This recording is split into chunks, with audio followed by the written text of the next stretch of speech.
Stanley worked for a company in a big building where he was employee number 427. Employee number 427's job was simple.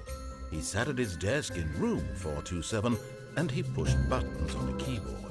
Orders came to him through a monitor on his desk, telling him what buttons to push, how long to push them, and in what order.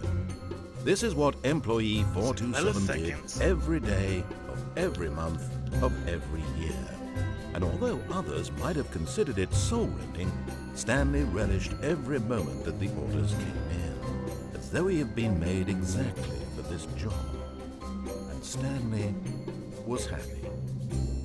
Nice. And then one day, something very peculiar happened. Something that would forever change Stanley. Something he would never quite forget. He had been at his desk for nearly an hour when he realized that not one single order had arrived on the monitor for him to follow. No one had showed up to give him instructions, call a meeting, or even say hi. Never in all his years at the company had this happened, this complete isolation. Something was very clearly wrong. Shocked, frozen solid, Stanley found himself unable to move for the longest time. But as he came to his wits and regained his senses, he got up from his desk and stepped out of his office. But Stanley simply couldn't handle the pressure. What if he had to make a decision? What if a crucial outcome fell under his responsibility? He had never been trained for that. No. This couldn't go any way except badly. The thing to do now, Stanley thought to himself, is to wait. Nothing will hurt me. Nothing will break me. In here I can be happy forever. I will be happy. Stanley waited. Hours passed, then days. Had years gone by? He no longer had the ability to tell. But the one thing he knew for sure, beyond any doubt, was that if he waited long enough, the answers would come. Very soon now, this will end. He will be spoken to. He will be told what to do. Now it's just a little bit closer. Now it's even closer. Here it comes. Also, I did myself. Did I? All of his co-workers were gone. What could it mean? Stanley decided to go to the meeting room. Perhaps he had simply missed a memo. No matter how hard Stanley looked, he couldn't find a trace of his co-workers. Oh, please. Are you really just doing this for the trophy? Click a door 5 times? Is that all you think a trophy is worth? No. I can't just give these merits away for such little effort. A measly 5 clicks? Now, suppose you were to click the door 20 times. I would say that's the kind of effort that warrants recognition.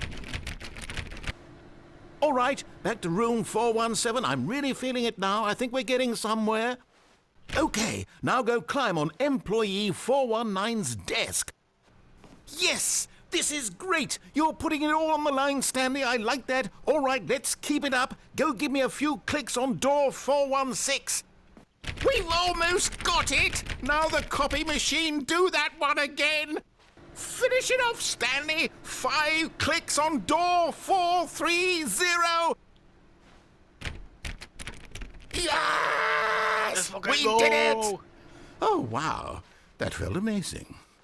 Oh, you really earned it, Stanley. Nothing could hold you back. Yes, I'm very proud of how far we've come today. When Stanley came to a set of 2 open doors, he entered the door on his left.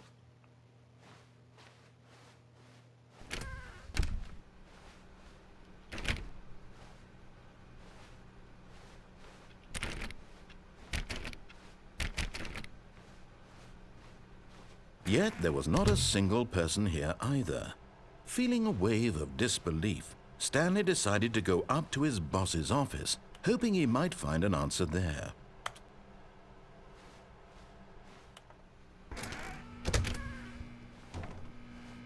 Stanley stepped into the broom closet, but there was nothing here, so he turned around and got back on track.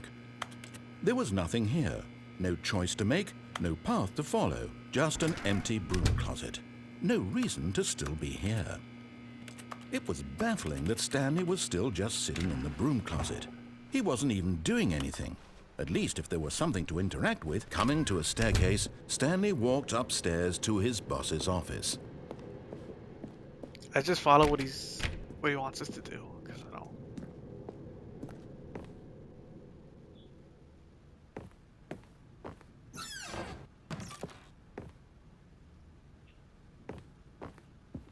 Stepping into his manager's office, Stanley was once again stunned to discover not an indication of any human life. Shocked, unraveled, Stanley wondered in disbelief who orchestrated this. What dark secret was being held from him? What he could not have known was that the keypad behind the boss's desk guarded the terrible truth that his boss had been keeping from him.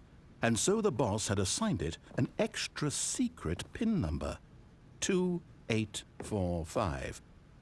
But of course, Stanley couldn't possibly have known this.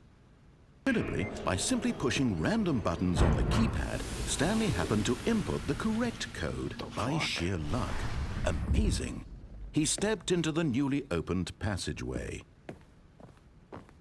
Yo, there's no fucking way someone would actually come on. Man. This is sketchy as fuck.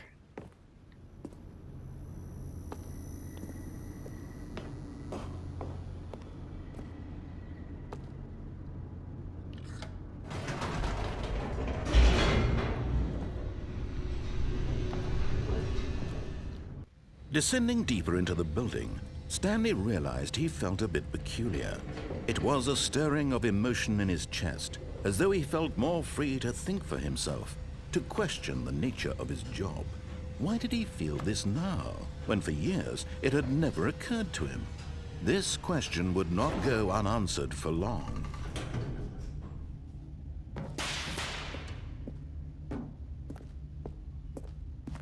Stanley walked straight ahead through the large door that read Mind Control Facility.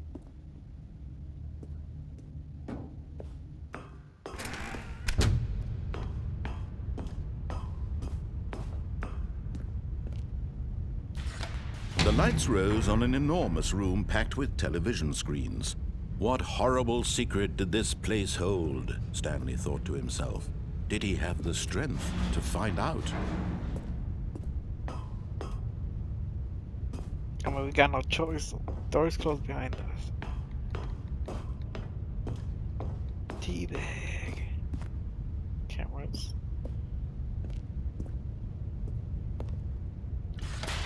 Now the monitors jumped to life, their true nature revealed. Each bore the number of an employee in the building, Stanley's co-workers. The lives of so many individuals reduced to images on a screen, and Stanley, one of them, eternally monitored in this place where freedom meant nothing.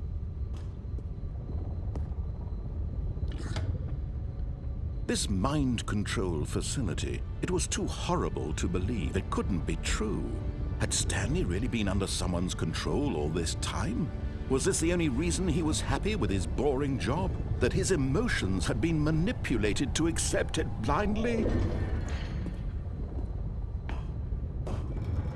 No, he refused to believe it. He couldn't accept it. His own life in someone else's control? Never! It was unthinkable, wasn't it? Was it even possible? Had he truly spent his entire life utterly blind to the world? But here was the proof, the heart of the operation. Controls labeled with emotions, happy or sad or content, walking, eating, working, all of it monitored and commanded from this very place. And as the cold reality of his past began to sink in, Stanley decided that this machinery would never again exert its terrible power over another human life, for he would dismantle the controls once and for all. And when at last he found the source of the room's power, he knew it was his duty, his obligation, to put an end to this horrible place and to everything it stood for.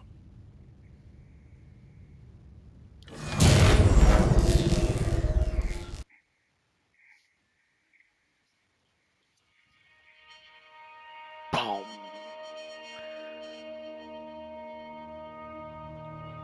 Blackness and a rising chill of uncertainty. Was it over? Yes! He had won! He had defeated the machine, unshackled himself from someone else's command. Freedom was mere moments away. And yet, even as the immense door slowly opened, Stanley reflected on how many puzzles still lay unsolved. Where had his co-workers gone? How had he been freed from the machine's grasp? What other mysteries did this strange building hold? But as sunlight streamed into the chamber, he realized none of this mattered to him, for it was not knowledge or even power that he had been seeking, but happiness. Perhaps his goal had not been to understand, but to let go. No longer would anyone tell him where to go, what to do, or how to feel. Whatever life he lives, it will be his. And that was all he needed to know.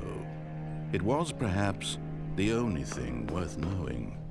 Stanley stepped through the open door.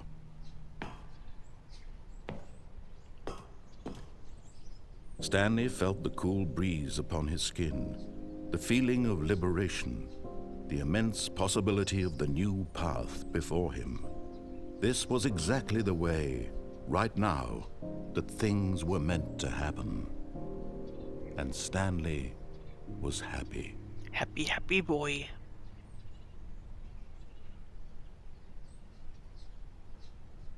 What, that's it?